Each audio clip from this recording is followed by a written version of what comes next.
और यहाँ आपको बताएं, आईजी सिंध गुलाम नबी मेमन का कहना है कि जनवरी 2024 के मुकाबले में आज स्ट्रीट क्राइम्स कम हैं। गैर मुल्कियों की सिक्योरिटी सख्त बनाने के सवाल पर उनका कहना था कि सिक्योरिटी यूनिट्स की मुकम्मल ट्रेनिंग और पुलिस डेवलपमेंट की कोशिशें कर रहे हैं। उनका मजीद क्या कहना था, आपको दिखाते हैं।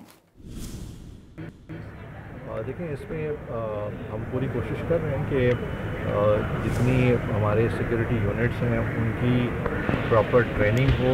हम चाह रहे हैं कि सिक्योरिटी यूनिट्स में जितने हमारे पुलिस ऑफिसर्स हैं उनकी प्रॉपर डिप्लॉयमेंट हो और जितनी मदर सेंसिटिविटी उस जगह की है या पर्सन की है उसी हिसाब से क्वांटमली हम अपनी डिप्लॉयमेंट रखें।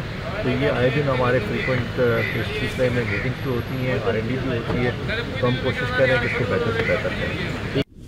देखें, इसमें हम पूरी कोशिश कर रहे हैं कि जितनी हमारे सिक्योरिटी यूनिट्स हैं उनकी प्रॉपर ट्रेनिंग हो। हम चाह रहे हैं कि सिक्योरिटी यूनिट्स में जितने हमारे पुलिस ऑफिसर्स हैं उनकी प्रॉपर डिप्लॉयमेंट हो और जितनी मदर सेंसिटिविटी उस जगह की है या पर्सन की है उसी हिसाब से क्वांटमली हम अपनी डिप्लॉयमेंट रखें।